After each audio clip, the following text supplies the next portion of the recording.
Então, boa tarde, vamos dar continuidade aí para o estudo de condução transiente.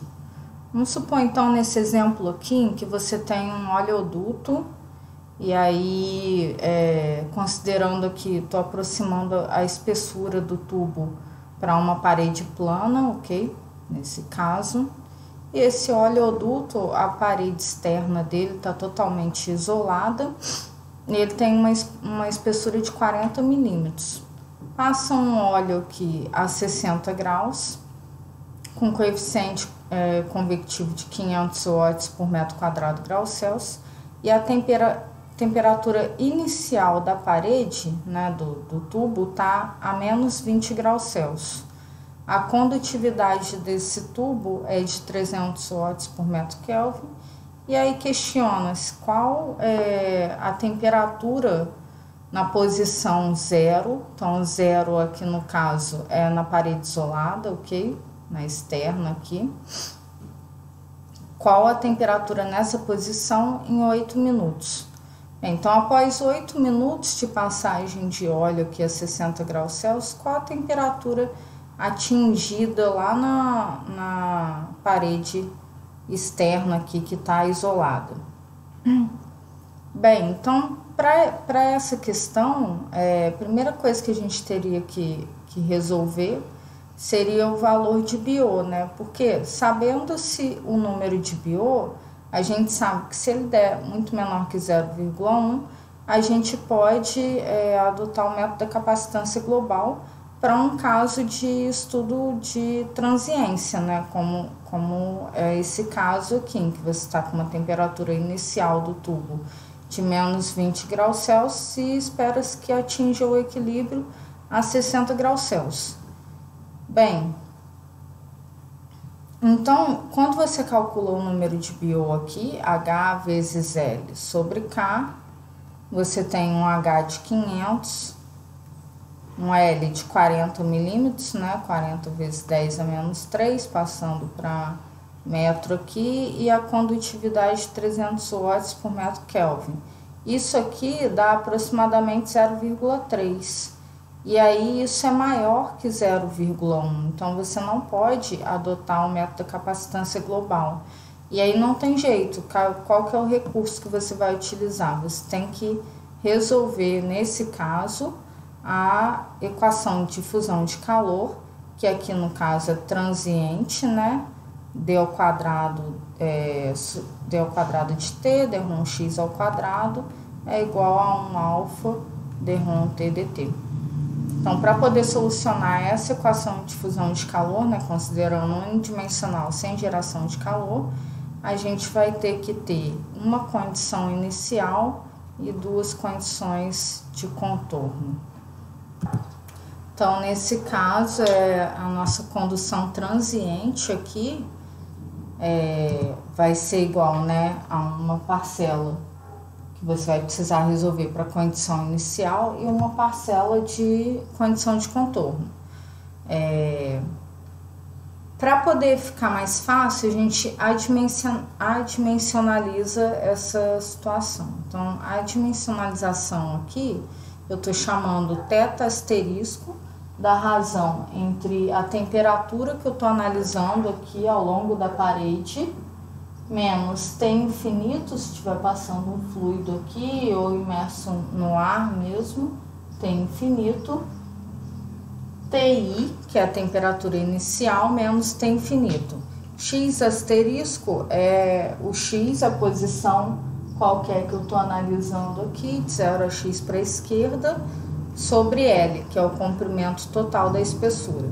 E aí, quando eu substituo essas adimensionais dentro da minha equação de difusão, a minha equação de difusão fica assim: dρ θ, dρ Fourier, é igual a dρ ao quadrado de θ, dρ x asterisco. Bem, lembrando que Fourier é um número adimensional também, né, que é aquele tempo adimensional, que é a difusividade térmica vezes o tempo sobre a espessura ao quadrado. E aí a gente consegue minimizar a quantidade de parâmetros que deve ser analisada para a função, então, de θ asterisco apenas em x e Fourier, que antes entrava aqui também os termos de difusividade térmica.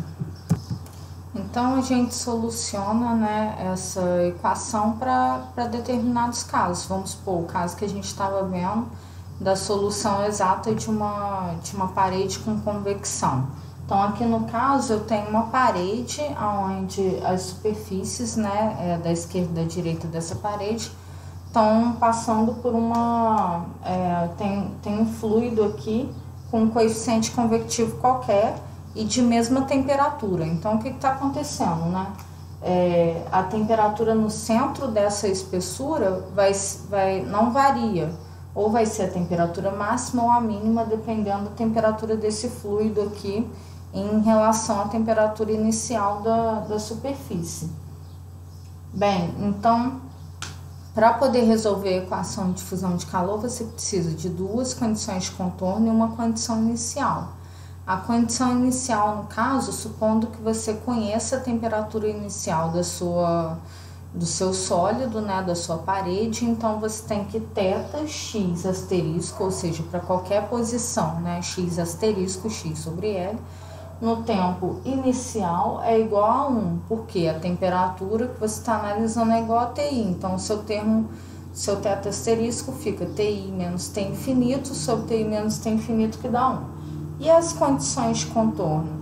Bem, então você conhece uma condição de contorno, que é no centro aqui, onde x igual a 0, onde você não tem variação de temperatura. Ou seja, é como se o fluxo, na segunda condição de contorno, se o fluxo fosse 0, então a derivada de temperatura aqui no centro em relação a x é igual a 0. Então, essa é uma condição de contorno, ou seja, seu dθ asterisco dx asterisco é igual a 0. A outra condição de contorno, nossa terceira condição de contorno, onde o fluxo aqui por condução na sua superfície é igual ao fluxo de convecção para o fluido aqui. Então, você tem que adimensionalizado isso, né, menos k dθ asterisco dx asterisco é igual a h θ asterisco, ou ainda dθ asterisco dx asterisco, quando x, né, asterisco aqui é igual a 1, é igual a menos bio θ asterisco, substituindo aí, adimensionalizando ela totalmente. Ok, a solução aproximada para essa equação de difusão de calor, ela é uma série onde você tem aqui as suas raízes de uma função que é chamada de função transcendental, que vocês viram lá em cálculo. Bem, então essa função transcendental, ela tem, para você encontra os valores, né, discretos dela, ou autovalores, na tabela B3 do Incrópera, e aí você resolve essa constante Cn. Então, você tem uma série com um somatório de n raízes, dependendo de quantas raízes tiver a sua equação, variando de 1 a infinito. Cn, onde esse Cn é uma constante que também é a função dessa função transcendental, 4 vezes seno dos valores discretos dessa função, dividido por 2 vezes essa função, mais seno de 2 vezes a função transcendental. E aí, calculando, você tira por essa relação aqui, que Cn, tangente que Cn é igual a bio, você tira o valor da sua função aí, né, transcendental, e faz o somatório para n raízes que você tiver. Uma solução aproximada é que se você tiver um valor de Fourier maior que 0,2, então você pode aproximar essa função para uma raiz só. Vamos ver como é que funciona. Então, nesse caso, a solução aproximada, θ asterisco, é igual a C1, uma raiz só exponencial de menos que C1 ao quadrado, Fourier cosseno que C1, x asterisco. A gente costuma chamar então essa primeira parte aqui de um θ0 asterisco. Quem que é θ0 asterisco? É a temperatura zero, ou seja, no plano central, conforme a gente determinou aqui para as condições de contorno do problema estudado, T0 menos T infinito sobre TI menos T infinito. E aí você pode tirar então o seu θ0 asterisco, encontrando os valores de C1 e C1. Ou você pode encontrar usando as fórmulas anteriores apresentadas no quadro anterior da constante n e de que se n, tangente que se n igual a BO, ou você pode obter a constante C1 e a raiz da sua função transcendental pela tabela 5.1 do Encrópero. É interessante também você analisar a transferência de energia, às vezes, no sólido, né? A quantidade de energia que está entrando e que está saindo. Bem, então a razão entre essa quantidade de energia que está entrando e a quantidade entrando menos que está saindo, e a quantidade máxima de energia, que é esse Q0, né? Q0, qual seria a quantidade máxima de energia que está passando? Um MCP ΔT, que é igual a um ρVC, né? Temperatura inicial menos a temperatura infinita. E a quantidade de energia que você está analisando, que é uma energia que entra menos a que sai, também seria porque é igual a um MCP ΔT. Só que o ΔT, no caso que você está analisando, agora é um T menos o T infinito. Você está analisando ao longo da posição com o tempo em que você já tem a sua função definida, sua distribuição de temperatura conhecida. E aí, substituindo nessa parcela aqui de cima, você encontra essa equação, 1 menos seno, função transcendental para uma raiz vezes um θ0 asterisco, ok? Então, agora a gente tem condição de continuar e terminar aquele exercício. Então, a segunda coisa que você tem que fazer, retornando aquele exercício, é calcular o número de Fourier, porque você sabe que se Fourier der maior que 0,2, você pode fazer a aproximação para uma raiz só da sua solução, né? Fazer a solução aproximada. Então, Fourier é a alfa, que é a difusividade térmica, vezes o tempo sobre L ao quadrado. E aí tem como você pegar a difusividade térmica na tabela A1, que ele especificou aí o tipo de aço que é. Aí você acha a difusividade térmica, o tempo de 8 minutos, né?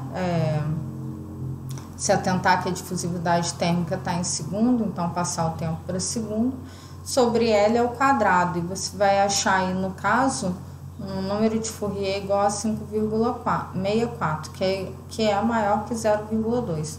Então, você pode utilizar a sua solução aproximada, né?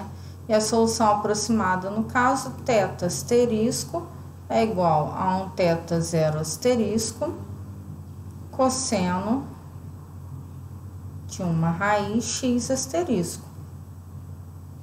Ok. Então, θ0 asterisco, a gente sabe que é igual a C1 exponencial de menos que C1 ao quadrado vezes Fourier. Aí você vai lá na tabela, né, tabela 5.1 do Encrópero, e encontra os valores de C1 e de Fourier para esse BO que a gente calculou anteriormente. E aí você substitui tudo nessa equação aqui e substitui o θ asterisco pelo que você quer, que é o que? A temperatura analisada, né, na posição X aqui, 0, que no caso está na parede isolada, em 8 minutos, menos temperatura infinita de corrente livre, sobre a temperatura inicial, que foi dada também, de menos 20, menos a temperatura infinita. E aí, com isso, obtendo todos esses valores aqui, você isola a temperatura no instante que você quer e encontra um valor aí